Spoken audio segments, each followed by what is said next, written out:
안녕하세요. 5.18 재단이 주관하는 시민사회 단체 활동가 아카데미의 수강생 여러분 반갑습니다. 저는 서울대학교 사회과학연구원에서 일하는 선임연구원 엄은희입니다. 저는 오늘 여러분들을 동남아 국가 중에서 가장 가까운 필리핀의 민주화 여정으로 안내하려 합니다. 오늘 제가 준비한 강의 내용을 먼저 짧게 말씀드릴게요. 필리핀이라는 나라에 대해서 먼저 선행적인 이해를 좀 한 다음에 동남아시아 민주주의를 방해하는 첫 번째 덫, 식민유산의 명암에 대해서 살펴보려 합니다. 그리고 비교사적 관점에서 우리와 필리핀의 민주화 여정을 비교해 볼 거예요. 양국의 역사적 경로의 유사함을 살펴보면서 동시에 두 나라는 어느 지점에서 분기했는지에 대해서도 살펴보겠습니다. 다음으로 현대 필리핀을 가장 어둡게 만들었던 독재자 마르코스에 대해서 살펴본 후 필리핀을 대표하는 민주화 항쟁 1986년의 에드사의 현장으로 여러분을 안내합니다.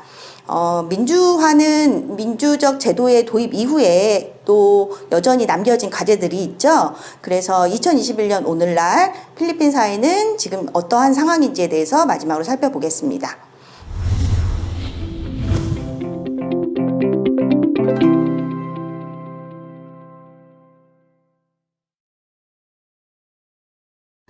자, 이제 필리핀이라는 나라로 한 발 들어가 보겠습니다.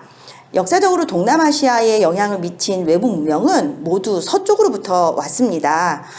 예를 들어 힌두교와 불교는 인도에서부터 왔죠. 이슬람은 우리가 중동으로도 자주 부르는 서아시아로부터 유래했습니다. 지리적으로 봤을 때 필리핀은 동남아시아에서는 북동쪽 끝, 태평양에 접해 있어요. 문명의 전파 방향으로 보면 가장 먼 곳입니다. 그래서 15세기 이전까지 종교에 기반한 강력한 고대 왕조가 필리핀에서는 뚜렷하게 나타나지 못했습니다. 16세기 이후 동남아 지역을 식민 지배한 유럽 제국들도 대체로 아프리카 희망봉을 지나서 인도양을 건너 서쪽으로부터 왔습니다. 반면 필리핀을 지배한 식민 세력들은 모두 태평양을 건너서 동쪽으로부터 왔어요. 16세기의 스페인, 20세기의 미국이 모두 그러합니다. 제가 지도를 하나 준비를 했는데요. 옆에 보이는 지도는 태평양을 갈로 질러서 필리핀의 마닐라와 멕시코의 아카풀코를 연결하는 마닐라 갤리온이라는 무역선의 루트입니다.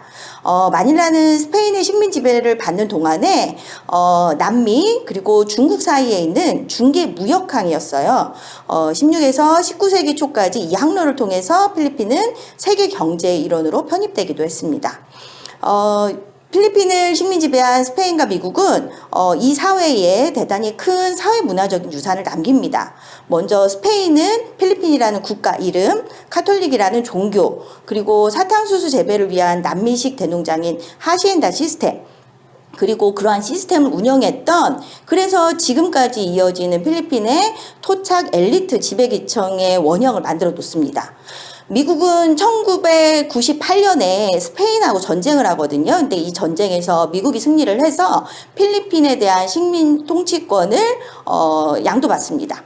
미국은 행정, 정치, 교육 제도에 큰 영향을 미쳤고 공용어인 영어라는 유산을 남겼습니다. 종교와 언어, 출발은 식민 유산이었지만 사실 오랜 기간에 걸쳐서 현지 사회 문화에 깊이 뿌리 내리다 보니까 역설적으로 카톨릭과 영어는 필리핀의 지금은 자산이기도 합니다. 필리핀이 자랑하는 세계 문화유산 중에는 카톨릭 건축물도 많고요. 그 다음에 필리핀이 자랑하는 관광 자산 중에는 카톨릭과 관련된 축제들도 많습니다. 그리고 제가 사진도 하나 또 준비한 게 있는데요. 이 사진은 필리핀 관광을 대표하는 세부라는 섬에 있는 산토리뇨 성당에 안치된 십자가입니다. 필리핀에 가장 먼저 도착한 서구인으로 알려진 탐험가 마젤란이 1521년에 이 섬에 도착했을 때 가져온 것이라고 알려져 있습니다. 그는 탐험가이자 정복자이기도 했지만 필리핀의 카톨릭을 최초로 전래한 인물이기도 합니다. 영어 역시 필리핀의 자산인데요. 관광 이외에 우리가 필리핀 하면 떠올리면 어학연수나 화상 영어 교육 등에서도 필리핀이 유명하잖아요. 오늘날 필리핀은 세계 영어권의 콜센터의 수도입니다. 예를 들어서 만약에 여러분들도 아마 미국이나 뭐 아니면 영어권 국가에 가서 그 나라에서 뭐 피자헛이나 뭐 이런 데 주문을 하잖아요. 그러면은 그 전화의 대부분을 사실은 필리핀에서 받습니다. 이런 부분에서 얻는 수익이 현재 필리핀 전체 GDP의 10%까지 된다라고 하기도 하거든요. 그러니까 유창한 영어가 지금 현재는 필리핀 경제에 도움이 되는 것이죠. 네, 조금 더 이제 시야를 넓혀서 동남아시아가 지금 현재 정치적으로 어떤 상황인지에 대해서 아주 짧게만 보려고 하는데요. 세계사의 큰 흐름에서 보면 아시아 국가들은 대체로 19세기에서 20세기로의 전환기에 대부분 서구 유럽, 우리의 경우에는 일본의 식민 지배를 받습니다. 그래서 아시아에서 민주주의를 달성한다는 것은 숙제가 대단히 중증적이고 복잡합니다. 독립은 맞이했는데 독립 이후에 식민 잔재를 털어내는 것, 그 다음에 국민국가를 형성하는 것, 그 다음에 국가 형성을 위해서는 당연히 헌법도 제정해야 되고 선거 제도도 만들어야 되고 이런 민주적인 제도들을 받아들이고 그 다음에 국가 안에 안착시켜야 되는데 이런 과제들을 사실은 서구는 한 200년 정도 했는데 동아시아의 많은 국가들은 이런 작업들을 지난 반세기 동안에 해냈어야 되는 거죠. 근데 아시다시피 사실 진짜 민주주의는 제도만 있다고 달성되지 않습니다. 실질적인 민주주의는 개결 국가 안에 쌓여있는 사회 정치적인 구조, 그 다음에 그 국가를 움직이려는 정치 세력들 간에 경쟁도 하고 협력을 하면서 그 과정에서 경로가 갈립니다. 그래서 현재 정치 체제만 봐도 동남아시아가 참 다양하거든요. 왕이 다스리는 나라, 그 다음에 선거보다는 공산당에 의해서 결정되는 것들이 많은 나라, 그 다음에 상대적으로 경쟁적인 선거가 보장되는 나라, 그리고 군부가 장악하고 있는 나라 등 정치 상황이 매우 다릅니다. 이런 상황은 분명 식민의 유산입니다. 하지만 제가 여기서 말씀드리고 싶은 것은 독립 이후 각 국가가 처한 정치적 그리고 사회 경제적 상황도 영향을 미쳤다고 봐야죠. 안타깝게 아시아 국가들은 독립 후 현대에 이르기까지의 민주화 추쟁도 열심히 했지만 군부나 독재자가 통치했던 기간을 대체로 겪어야만 했습니다. 지난 2월 쿠데타 후 식민들을 학살하고 있는 잔인한 미얀마 군부가 어쩌면 대표적인 사례라고 할 수 있겠죠. 다음으로 저는 선생님들한테 필리핀하고 우리나라의 민주주의를 좀 비교해보자라고 말씀을 드리고 싶습니다. 오늘날의 세계는 상호 연결되어 있기 때문에 민주주의의 과제는 한 나라에서 멈춘다고 달성되기는 어렵습니다. 그래서 저는 비교의 관점에서 다른 아시아 국가들의 민주화 여정에도 관심을 가져야 한다고 생각을 합니다. 어떤 점에서 우리가 유사한 경험을 했는데 또 어디에서부터 다른 것들이 쌓여갔고 그래서 궁극적으로 경로가 달라졌는지 우리가 알아야지 그 나라와 협력을 하는데 더 정확한 지점들을 찾아낼 수 있지 않을까요? 필리핀과 한국을 먼저 비교해 보겠습니다. 현재 우리와 필리핀을 비교한다. 그러면은 여기 뭐 시민사회 단체 활동가들이니까 안 그러시겠지만 한국 사람들이 좀 의아하게 생각할 수도 있을 것 같아요. 지금 현재 양국은 세계 질서 속에서 차지하는 위상, 그다음에 민주화의 정도, 사회경제적인 수준이 좀 많이 달라졌지요. 하지만 더 넓은 세계사 속에서 보면 양국은 유사한 과거를 경험했습니다. 어쩌면 오히려 출발 당시에는 필리핀의 상황이 더 나았다고 볼 수도 있습니다. 양국은 20세기 전반부까지 식민의 경험이 있습니다. 지배했던 기간, 국가는 다르지만 독립을 맞이하였고 그 이후에 군대 국가 수립의 과정에서 탈식민을 해야 되는 과제는 동일했다고 볼 수 있습니다. 독립국가 출범 이후에 국내적으로 정치적으로 좀 혼란했다 이런 것도 사실 유사합니다. 사실은 이 지점에서는 한국이 더 심했을 수도 있죠. 우리는 해방 직후에 분단되었고 또 50년부터는 3년간 전 국토를 황폐화시키는 큰 내전도 치러야 했으니까요. 안타깝게 독재 시기를 비교해 봤을 때 양국이 약간 비슷합니다. 근데 이제 뒤에서 다시 말씀을 드리겠지만 필리핀의 독재자 마르코스, 그 다음에 한국의 독재자 박정희를 비교를 많이 하십니다. 사실은 비슷한 것도 많습니다. 두 분은 태어난 연도가 같습니다. 그 다음에 대통령이 된 시기도 1960년대 초반으로 비슷하죠. 그리고 1972년에 양국에서 동일하게 계엄령을 내리기도 합니다. 다만 우리는 이제 박정희 대통령 서거 이후에 신군부가 등장을 해서 8년간 군사 독재가 더 이어졌잖아요. 근데 이제 필리핀은 그 기간 동안에도 마르코스가 흔들림 없이 독재를 계속해서 더 장기적으로 유지했다는 것이 좀 다릅니다. 그 다음에 양국은 민주화의 시기에 있어서 유사함이 있습니다. 오늘 제가 강조해서 말씀드리려는 필리핀의 1986년 그리고 한국의 1987년은 아시아의 민주주의를 논할 때 늘 함께 거론되는 사례입니다. 필리핀의 민주화 운동에 앞서서 현재 필리핀의 많은 구조적 문제의 원인인 독재자 마르코스에 대해서 먼저 말씀을 드릴게요. 마르코스는 앞서 말씀드렸듯이 한국의 박정희하고 자주 비교되는데요. 근데 조금 또 다른 반전 사실이 몇 가지 있습니다. 우선 그는 군인이 아니었어요. 변호사였습니다. 초기에는 오히려 약간은 개혁적인 성향의 정치인이기도 했습니다. 첫 임기 동안에 뭔가 굵직한 어떤 결정들을 많이 했는데요.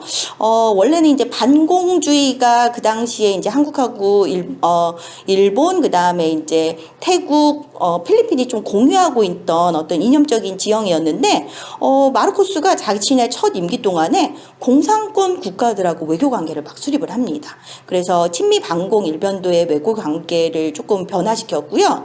그 다음에 1966년에는 미국하고 협상을 합니다.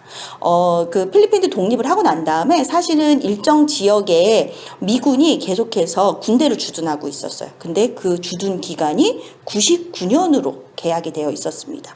그런데 이걸 마르코스가 25년으로 줄이기도 했습니다. 그래서 필리핀 역사상 필리핀이 대통령을 직접 뽑기 시작한 게 한 1935년부터거든요. 그때부터 사실은 중임이 가능하긴 하지만 필리핀에서 모든 대통령은 다 4년의 임기를 끝나면은 다 다음으로 바뀌었는데 마르코스는 역사상 처음으로 재임 대통령이 되기도 합니다. 그렇지만 이제 두 번째 임기 때부터 국가가 혼란에 빠집니다. 이 마르코스 정부 자체가 부패하기도 하고요. 사실은 국제 상황도 좀 좋지 않았다고 볼 수 있습니다. 경제 위기, 그 다음에 국내 갈등이 심화되니까 1972년에는 계엄령을 선포해서 독재자의 길로 완벽하게 나아가게 되죠. 제가 또 사진을 하나 더 준비를 했는데요. 그 마르코스 옆에 흑백 사진으로 계신 분이 마르코스의 가장 큰 정적인 니노이 아키노 상원 의원입니다. 이분은 한국하고도 인연이 깊습니다. 한국 전쟁 때 종군 기자로 참전도 했었습니다. 그리고 1960년대 말부터 정치를 하는데 반마르코스 진영의 대표 주자로 일찍부터 부상을 하죠. 1972년 계엄령이 선포되고 난 다음에 수많은 민자 운사들이 이제 감옥에 갇히기도 하는데요. 니노이 아키노 상원 의원은 체포되었을 뿐만 아니라 사형 선고도 받습니다. 그리고 1980년에는 군부 독재에 떠밀려서 미국으로 망명길에 오르기도 합니다. 우리 역사 속에 누군가와 좀 비슷하다는 느낌이 있으시죠? 네, 맞습니다. 바로 고 김대중 대통령과 비슷한 정치 지도자라고 생각해 볼 수 있어요. 사실 아키노 상원 의원하고 김대중 대통령 두 분께서는 미국 망명 중에 서로 교류도 많이 하신 걸로 알려져 있습니다. 독재의 시기가 길어지다 보니까 마르코스가 1980년대는 들어서면 국민들의 저항이 워낙에 심해지니까 약간의 유화책을 내세웁니다. 그리고 그 일환으로 1983년에 총선거를 다시 하겠다라고 선언을 해요. 그러니까 이제 아키노 상원 의원이 더 이상 미국에 숨어 있을 수는 없는 거죠. 그래서 이 선거에 참여하기 위해서 귀국길을 오릅니다. 하지만 니노이 아키노 상원 의원은 안타깝게 마닐라 공항에 도착을 해서 비행기에서 트랩을 내려오는 와중에 총격 사망합니다. 그래서 현재 필리핀의 관문 공항의 이름이 이분의 이름을 따서 니노이 아키노 국제공항, 줄여서 나이아라고 불리기도 합니다. 이 암살 사건 이후에 아키노 상원 의원은 필리핀 민주화를 상징하는 인물이 됩니다. 많은 시민들이 노란 옷을 입고 노란 띠를 손목에 묶고 그를 추모하기 시작을 했습니다. 한국의 87년 6월 항쟁과 나란히 놓여있는 필리핀의 민중항쟁은 우리보다 1년 앞서 1986년에 일어났습니다. 이 항쟁의 이름은 여러 가지예요. 국제적으로는 피플 파워라는 이름이 좀 유명하기도 하고요. 연구자들 사이에서는 아키노의 상징색을 따서 옐로우 레볼루션, 노란색 혁명이라고 부르기도 합니다. 필리핀 현지에서는 에드사 혁명이라고 주로 부릅니다. 여기서 에드사는요, 사실은 거리의 이름입니다. 마닐라는 수도니까 우리 서울하고 좀 비교를 하면 세종대로, 한강대로, 강남대로가 하나로 연결되었다고 보시면 돼요. 수도 마닐라의 남북을 연결하는 가장 중요한 도로입니다. 1986년 2월 23일서부터 25일 이 3일 동안 연인원 한 200만 명의 시민들이 이 도로를 가득 메우고 마르코스 독재 타도를 외쳤습니다. 왜 이런 일이 벌어졌을까요? 앞서 마르코스 독재는 아퀴노 상원 의원이 서거한 이후에 더 수세에 몰렸습니다. 마르코스는 그래서 1986년 2월 7일에 대통령 선거를 하고 이 선거에서 만약에 내가 지면 나는 대통령직에서 물러나겠다라고 선언을 합니다. 이 선거의 구도는 일단은 마르코스 본인이 직접 출마를 하고요. 대항마로는 아퀴노 상원 의원의 부인인 코라손 아퀴노 여사가 대항마로 나섭니다. 근데 선거 직후 결과는 어떻게 나왔을까요? 선관위는 마르코스의 승리를 선언합니다.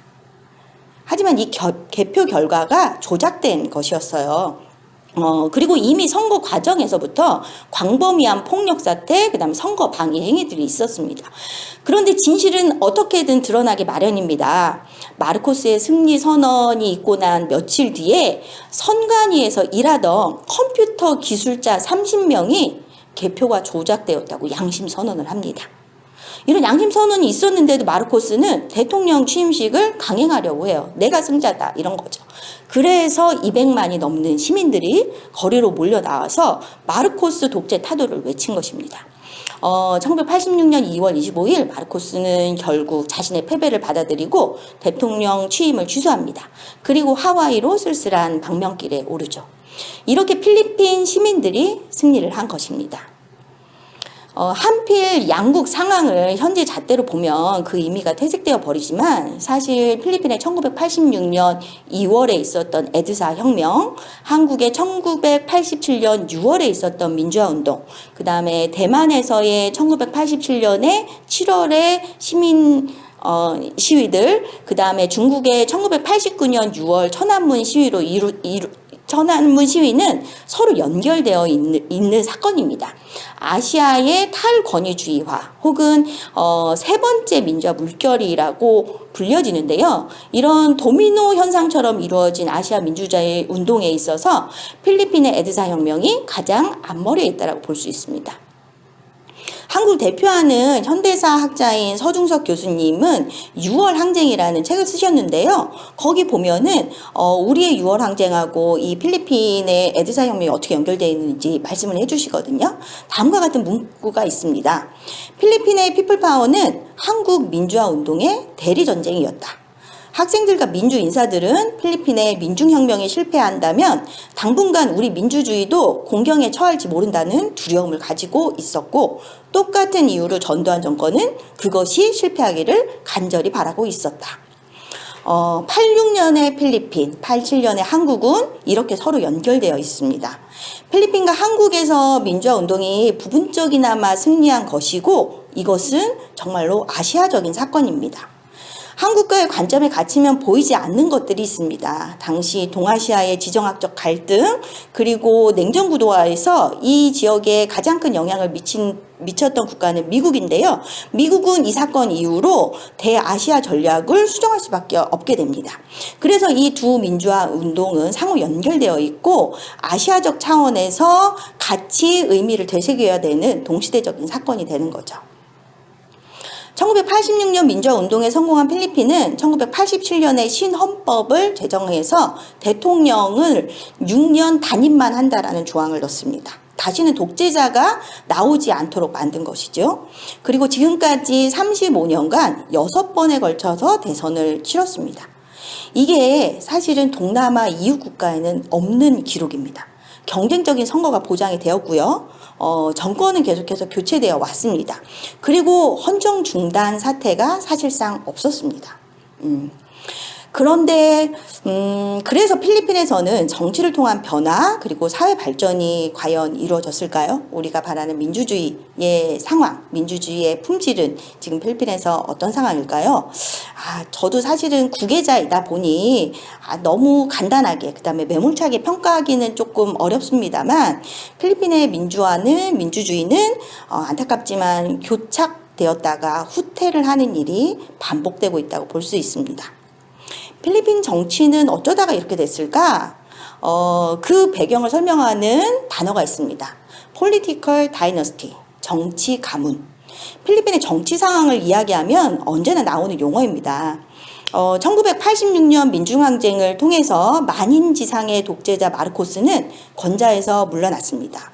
하지만 그보다 더 오래된 정치 가문들이 다시 정치 일선에 복귀하게 되었습니다. 이것이 받는 것이 바로 지금 현재 필리핀의 정치, 사회적인 상황을 만든 어쩌면 비극일 수도 있겠죠. 1998년에는 영화배우 출신의 가난하고 소외된 자들의 대변인을 자처하는 에스트라다라는 인물이 등장을 해서 대통령이 되기도 했는데요. 이분은 대통령 되고 난 다음에 대단히 포퓰리스트적인 행보를 보였습니다. 하지만 또 내부적인 어떤 부패를 통제하지 못했고요. 본인의 가문 자체도 또 정치 가문화하기도 했습니다. 그래서 결과적으로는 여러 다른 가문들의 견제 속에서 결국 탄핵되고 말입니다. 필리핀의 정치 가문은 스페인 식민시대부터 형성된 매우 뿌리 깊은 조제들인데요. 특정 지역을 중심으로 상원의원, 하원의원, 주지사, 시장 등 선출직들을 한 가문이 모두 맡는 경향이 있습니다. 성이 같은 사람들이 그 지역에서 나오는 정치 권력들을 모두 독점하는 거예요. 사실 선거법 상에서는 상원은 2회까지, 하원을 포함해서 다른 선출직은 3회까지만 연임을 하고 그 다음엔 하지 마라 라는 규정이 있는데요. 그런데 그 연임의 어떤 한계에 다다른 시기가 되면 가족들끼리 직위를 바꿔서 출마를 합니다. 제도적인 허점을 이용을 하는 거죠. 그렇게 가문들의 정치적, 경제적 이익은 여전히 독점적으로 유지되어 있는 것이 필리핀의 현재 상황이라고 할 수 있습니다.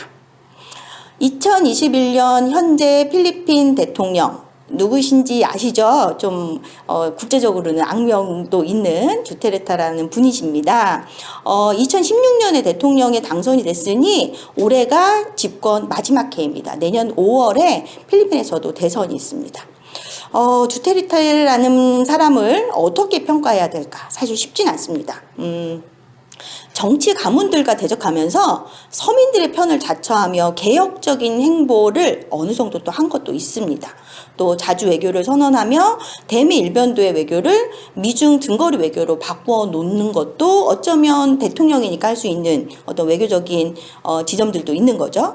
하지만 국가는 왜 존재하는가라는 것을 좀 질문해 보면 국가의 가장 중요한 임무는 무엇보다 국민의 안전과 생명을 지키는 데 있지 않을까요? 이런 점에서 마약 범죄자들을 아주 강력하게 응징을 하는데 그 와중에 인권 유린을 해서 그 마약과의 전쟁 중에 죄 없이 희생되는 사람들이 너무 많아서 또 문제를 일으키기도 합니다.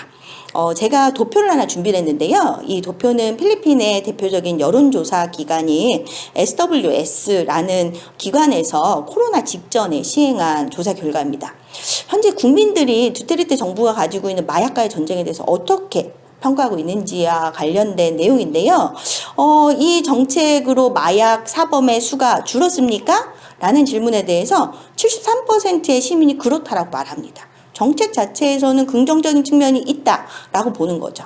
그런데 거기에 이어서 마약 단속 중에 인권 유린이 있었다고 보십니까? 라는 질문을 하면 거기에 대해서 또 76%의 시민이 그렇다라고 말합니다. 시민들의 복잡한 심경이 읽혀지지 않나요? 분명한 것은 현재 두테르테 대통령은 국민의 존경을 받는 대통령이 아니라 국민을 두렵게 만드는 존재라는 점입니다. 그럼에도 불구하고 여전히 지지율이 너무 높아서 필리핀의 시민사회가 고민이 좀 많습니다. 두테르테 정부에는 많은 난관이 있습니다. 코로나19가 사실 필리핀이 인도네시아 다음으로 확진자 수가 많거든요. 여전히 큰 어려움을 겪고 있죠.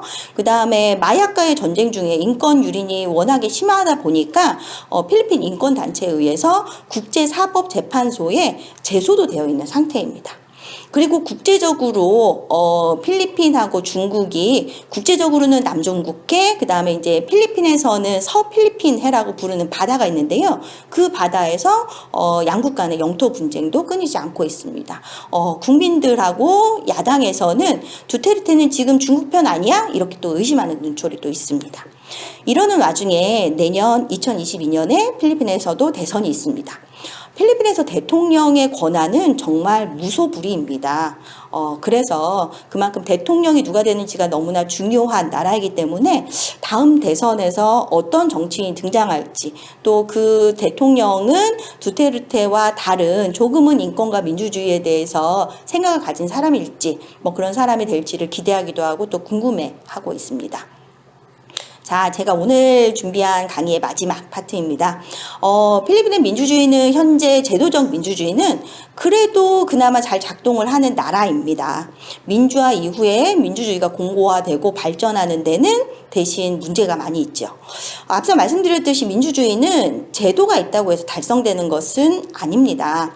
오늘날을 살아가는 동시대 시민들이 끊임없이 노력하고 또 유지하고 발전시켜야 하는 게 시민 전체의 과제일 수 있지 않을까 싶습니다. 또한 민주주의는 한 나라의 문제로 끝나지 않습니다. 지역이, 아시아가, 세계가 민주주의의 후퇴를 막고 인권이 유린되는 참상들에 대해서 그대로 두고 보지 않겠다라고 계속 지켜봐야 되는 과제가 우리 시민들에게 있다라고 볼 수 있죠. 그래서 저는 한국의 시민사회에 좀 부탁을 드리고 싶은 게 있어요. 가까운 이웃 필리핀에 대해서 좀 이상한 나라 이렇게 그냥 어떤 선입견을 가지고 바라볼 것이 아니라 필리핀에 대해서 좀 더 알기 위해서 노력해 주십시오. 그리고 그곳의 시민들과 손잡기 위한 노력도 지속해 주십시오. 필리핀에 지금 현재 야당 정치인 어떤 사람들이 있는지에 대해서도 관심을 가져주십시오. 저는 필리핀을 포함한 동남아시아를 집중적으로 연구하는 지역 연구자인데요. 저도 필리핀의 정치에 대해서, 경제 구조에 대해서, 사회의 다양한 문제들에 대해서, 또 변화의 징후가 보인다라면 그런 것들을 찾아내고 여러분들에게 알리기 위해서 더욱 노력하겠습니다. 네, 이상으로 제가 오늘 준비한 강의를 마치려고 합니다. 경청해 주셔서 감사합니다.